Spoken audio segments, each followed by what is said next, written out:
Assalamu alaikum wa rahmatullahi wa barakatuh. Hello everyone, it's Zainab. Welcome back to my daily reading of Shi'ism, A Religion of Protest by Hamid Dabashi.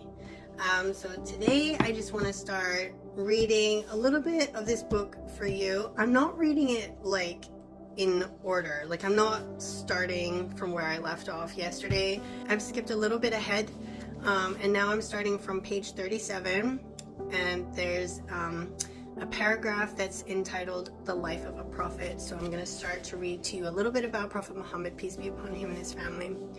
Okay, in the name of Allah, most gracious, most merciful, all praise belongs to him, and peace and blessings to Prophet Muhammad and his pure family, inshallah.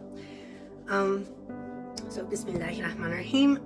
Prophet Muhammad's charismatic authority was initiated, authenticated, and ascertained throughout his 23 years of active struggles to establish the veracity of his prophetic mission and the corroborating body of divine revelations that accompanied these struggles.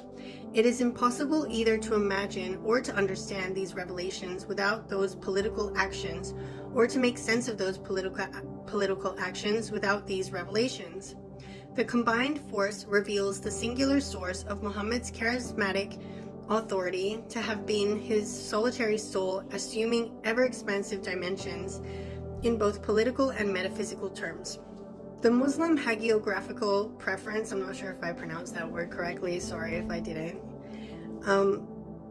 for the Prophet's divine mission at the expense of his harsh political decisions is as much flawed as the Orientalist predilection to overemphasize his political acts in the absence of a recognition of his divine mission. At the core of Muhammad's charismatic character was an overwhelmingly solitary soul. He was an orphan that began to fill itself with ever-expanding universes of his imagination, moral and normative, political and metaphysical, earthly and cosmic, mundane and divine, profane and sacred, a creative fusion of all such binaries to the point of overcoming them. The life of the Prophet before his divine mission commenced in 610 is only of hagiographical interest to pious Muslims and of little significance for the historian or the sociologist. Very little can be deduced from that early life, except the immediate detection of a solitary soul. Muhammad was born in 570 in Mecca to Abdullah ibn al-Muttalib and Amina bint Wahib in the prominent but impoverished Banu Hashim clan of the Quraysh tribe. Muhammad lost his father before he was even born, his mother by the time he was 5, and he was subsequently raised by his paternal grandfather, Abd al-Muttalib, a prominent member of the tribe, who also died a year later. The orphaned Muhammad was entrusted to his paternal uncle, Abu Talib, the father of the first Shi'i Imam, Ali ibn Abi Talib. His teenage years passed uneventfully as he began joining his uncle in various business trips as far north as Syria. During these business trips, as a young protege of older merchants, Muhammad earned the epithet Al-Amin, the trustworthy. Losing his parents and grandfather cannot but implicate Muhammad in a life of sustained solitude and scarce reason to feel at home in the world, except in the company of a larger community that embraced and cared for him. His later habit of retreating to Mount Hira near Mecca is the outward expression of an introverted retreat into the solitary confinements of his soul from early childhood. By 594, when Muhammad was a young and trustworthy man, the most significant event of his life was meeting and starting to work for a wealthy Meccan merchant, a prominent woman named Khadijah bint Khuwaylid ibn Asad. A year later, in 595, when Muhammad was 25 and Khadijah 40, it says here 40. I know that there's a theory that she wasn't that old, but it says here 40, so it's going by certain sources, right? So then they married. In the year 595, they married. This was Khadijah's third marriage and Muhammad's first. 6 children were born to Muhammad and Khadijah. 2 sons died in their infancy and 4 daughters lived to become adults. Only one daughter, Fatima, survived her parents. Khadijah was the first person who was the first person ever to believe in her husband's divine mission and to convert to Islam. She played an exceedingly important, even pivotal role in the life of Muhammad and in persuading him of the veracity of his revelations when he was in severe doubt himself. Khadijah also undoubtedly provided Muhammad with financial security and social status, making it possible for him to retreat into his solitude and ready himself for his divine dispensations.